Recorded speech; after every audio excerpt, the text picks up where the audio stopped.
কখনো সন্তানকে থাপ্পড় দিবেন ইবাদত। কেন? এই থাপ্পড় দিছি সে নামাজ আদায় করে না, এই কারণে। কখনো কখনো কারোর সঙ্গে ঝগড়া লাগবেন, কি নিয়া? ও বলবে মিয়া স্কুলে গানের শিক্ষক দেওয়া লাগবে, আর আপনি কবেন স্কুলে গানের শিক্ষক না, স্কুলে কোরআনের শিক্ষক দেওয়া লাগবে। আমাদের দেশে এক প্রকার দালালেরা, যারা বিগত বছরগুলোতেও ছিল, নতুন করে নতুন রূপে আবার আমাদের দেশে এসে স্কুলগুলোতে গানের টিচার বাধ্যতামূলক করার প্রজ্ঞাপন জারি করতে পারে, কিন্তু ধর্মীয় শিক্ষক প্রজ্ঞাপন দেওয়ার জারি করতে পারে না। তারা এরা ওপারের মানুষের কথা শুনে, বিদেশিদের কথা শুনে শুনে আমার দেশে তারা ওই প্রেসক্রিপশন অনুযায়ী দেশকে পরিচালিত করতে চায়। মনে রাখবেন, স্কুলে কেউ গান শেখানোর জন্য সন্তানকে পাঠায় না, স্কুলে আদর্শবান মানুষ হওয়ার জন্য পাঠানো হয়। সুতরাং স্কুলে গানের শিক্ষক দেওয়া, এটা বাংলাদেশে কোনো আপামর জনতা মুসলমান এটা সহ্য করতে পারবে না। যেখানে ধর্মীয় শিক্ষক না, এমন এমন এমন জায়গা আছে যে সমস্ত জায়গাগুলোতে কোরআনের শিক্ষাটা একটা হিন্দু শিক্ষককে দিয়ে পড়াইতেছে, একটা হিন্দু শিক্ষককে দিয়ে পড়াইতেছে। কোন জায়গায় আমরা আছি বলে? এই জন্য আল্লাহ পাক সব কিছু ইবাদতের জন্য বানাইছেন, বান্দাকে ইবাদতের জন্য বানাইছেন। কিন্তু ইবাদতের ভিতরেও তো উত্তম ইবাদত আছে। নবী করিম সাল্লাল্লাহু আলাইহি সাল্লাম বলেন, আফদলুল ইবাদাতি তিলাওয়াতুল কুরআন। আফজাল ইবাদত কি? জমিনের ভিতরে, দুনিয়ার মধ্যে একটা ইনসান যত ইবাদত করবে, সকল ইবাদতের ভিতরে উত্তম ইবাদত, সর্বোত্তম ইবাদত, আল্লাহর নবী সাল্লাল্লাহু আলাইহি ওয়াসাল্লাম বলেন ওই ইবাদতটাই হলো আল্লাহর কোরআনের তেলাওয়াত। সুবহানাল্লাহ, এত ফজিলত। নবী বলেন, আমি বলবো না যে আলিফ লাম মিম একটা শব্দ, বরং আলিফ একটা অক্ষর, লাম একটা অক্ষর, মিম একটা অক্ষর। এই তিনটা অক্ষর যদি কেউ পড়ে, বুঝুক আর না বুঝুক, প্রত্যেকটা অক্ষরের বিপরীতে আল্লাহ পাক 10টা 10টা করে নেকি দান করে দিবেন। সুবহানাল্লাহ। শুধু তাই নয়, কোন ইমানদার বান্দা যদি মুখে জড়তা নিয়েও আল্লাহর কোরআনের তেলাওয়াত করতে চায়, পড়তে পারে না, কিন্তু পড়ার চেষ্টা করে, একবার পড়তে যায় ভুল হয়ে যায়, আবার পড়তে যায় ভুল হয়ে যায়, আবার শুদ্ধ করে, বারবার জবানটাকে বারবার এলোমেলো করে, পড়তে পারে তো পারে না।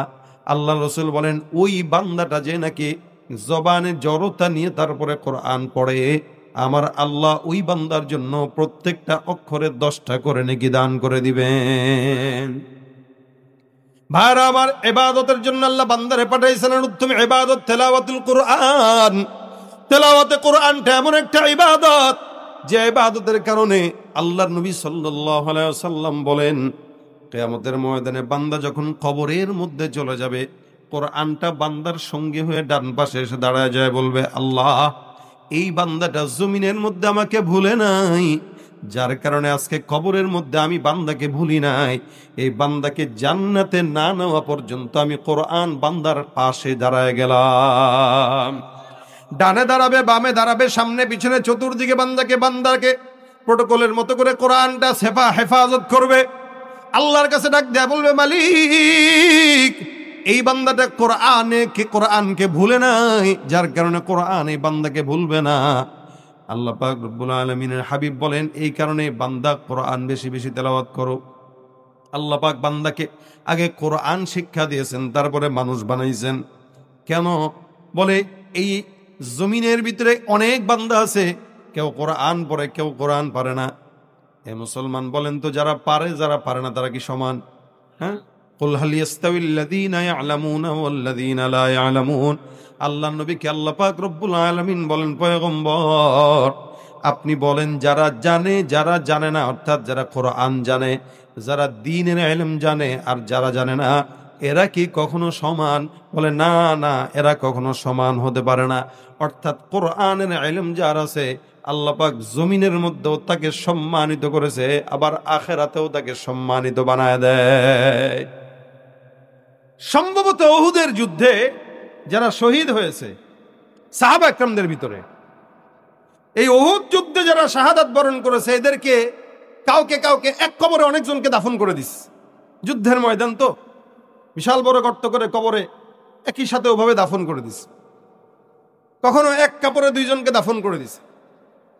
রাসূল করিম সাল্লাল্লাহু আলাইহি ওয়াসাল্লাম এরকম যাদেরকে দাফন করেছে তাদেরকে তো করেছেই, বাকি তাদের ভিতরে ওই সমস্ত ব্যক্তিদেরকে নবী বেশি সম্মানিত করেছেন এই শহীদদের ভিতরে যারা ছিল কোরআনের হাফেজ। সুবহানাল্লাহ। সাহাবী বলেন যে আমরা রাসূলকে দেখেছি যে নবী যখন শহীদ হাফেজ যারা ছিল এদের লাশটা রাখবে, তো রাসূল বলেছেন এই ও কি হাফেজে কোরআন? বলে হ্যাঁ। তাহলে ওর লাশটা আগে দাও, তারপর অন্যদেরটা দাও। সুবহানাল্লাহ। কারণ বলে ও হাফেজে কোরআন হওয়ার কারণে জমিনে থাকতে যেরকম ওর সম্মান ছিল, মরার পরেও কবরেও তার সম্মান আল্লাহ পাক দান করছেন। সুবহানাল্লাহ। নবী পর্যন্ত তার লাশটা, হ্যাঁ যে হাফেজ তার লাশ আগে দাও, তারপর অন্যদেরটা দাও। কোরআনের কারণে বান্দা সম্মানিত হয়। এই জন্য হাদিসে পয়গম্বর বলেন নিশ্চয় আল্লাহ পাক রব্বুল আলামিন কোরআনের কারণে জমিনের মধ্যে অনেক বান্দাকে সম্মানিত করে, আবার অনেক বান্দাকে কোরআনের কারণে আল্লাহ পাক বেইজ্জতি করে। ইন্নাল্লাহা ইয়ারফাউ বিহাযাল কিতাবি আকওয়ামা ওয়া ইয়াদউ বিহি আখরিন। আমার পয়গম্বর হাদিসের ভিতরে ডাক দিয়া কয়, নবী করিম সাল্লাল্লাহু আলাইহি ওয়াসাল্লাম বলেন জমিনের মধ্যে এমন এমন কিছু বান্দা আছে যারা কোরআনের কারণে সম্মানিত হয়, আবার কোরআনের কারণে লাঞ্ছিত হয়। এমন এমন বান্দা আছে যার এলাকার ভিতরে এক বিন্দু পরিমাণও দাম নাই, কৃষক অথবা রিক্সাওয়ালা অথবা মুচি, কিন্তু একটু একটু করে টাকাগুলো জমায় সন্তানটাকে হাফেজে কোরআন বানাইছে। এই যে মুচির সন্তান আসলেই তো দাম হওয়ার কথা না, কিন্তু মুচির ছেলেটা হাফেজে কোরআন হওয়ার কারণে জমিনেও দাম, কিয়ামতেও দাম।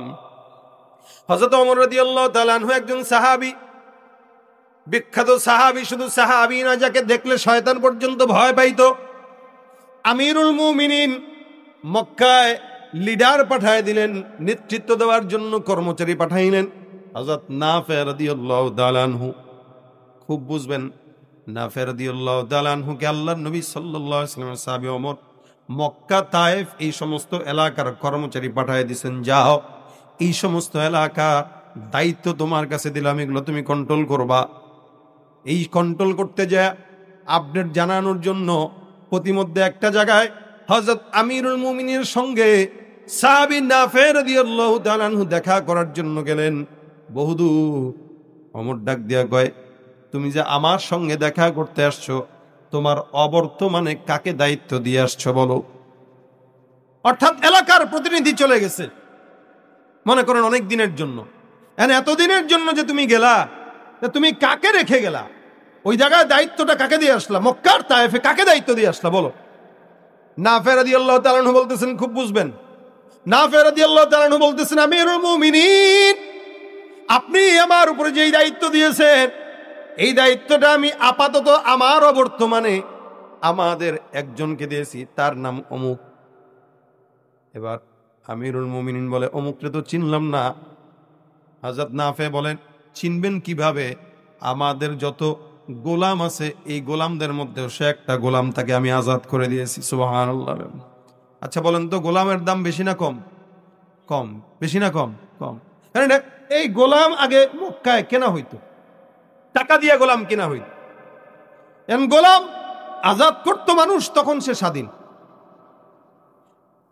গোলাম একটা, তাকে আজাদ করা হয়েছে, এরকম গোলামের কাছে মক্কা আর তায়েফের দায়িত্ব অর্পণ করে আমিরুল মুমিনের সাথে দেখা করতে গেছে। ডাক দেয়া কাহারে, সামান্য একজন গোলামের কাছে মক্কা আর তায়েফের দায়িত্ব অর্পণ করে আসলা, এটা কি তুমি ভালো করেছো? আমিরুল মুমিনিন যখন প্রশ্ন করলেন নাফেকে, নাফে ডাক দেয়া কয়, এ আমিরুল মুমিনিন, যদিও সে একজন গোলাম, কিন্তু আমাদের মধ্যে এই গোলামটাই আল্লাহর কোরআনের সবচাইতে বেশি ইলম রাখে। সুবহানাল্লাহ ওয়া বিহামদি। যদিও সে গোলাম, কিন্তু কোরআনের জ্ঞান তার কি কম না বেশি? অনেক বেশি। আমাদের ভিতরে এই লোকটার জ্ঞান অনেক বেশি, যার কারণে আমি তাকে ওই জায়গার দায়িত্ব অর্পণ করে আসলাম। হযরত আমিরুল মুমিনিন ওমর ডাক দেয়া কয়, ইন্নাল্লাহ, আরে পয়গম্বর মুহাম্মদুর রাসূলুল্লাহ সাল্লাল্লাহু আলাইহি ওয়াসাল্লামের কথাই তো সত্য।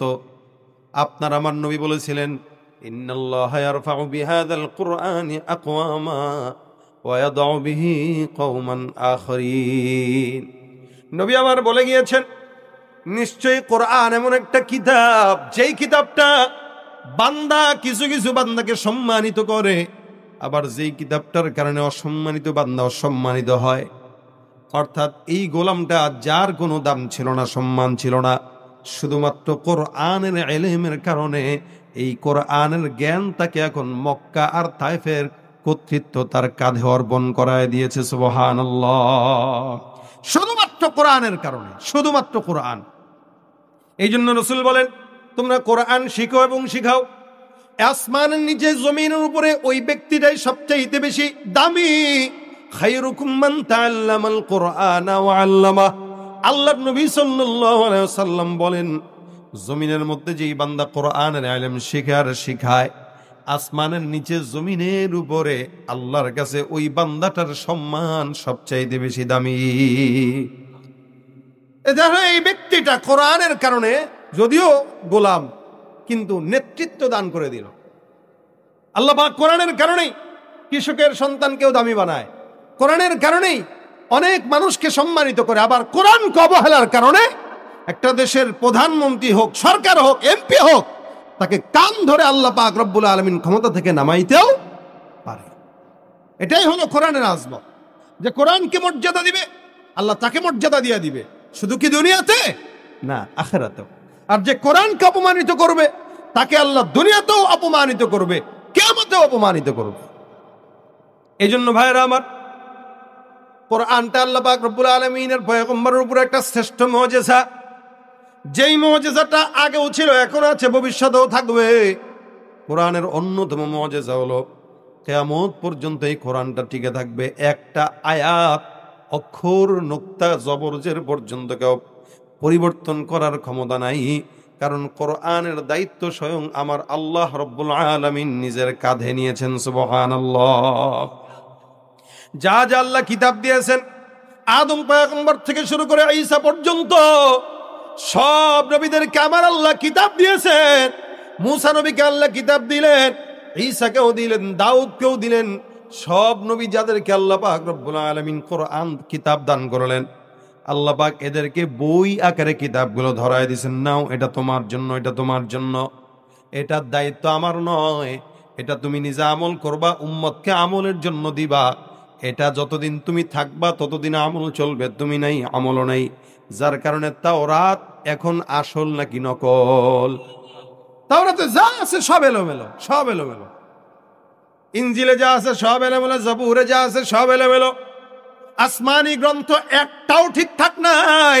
স্বার্থবাদীরা স্বার্থ অনুযায়ী তাদের কিতাবগুলোকে পরিবর্তন করে নিজেদের স্বার্থ হাসিল করছে।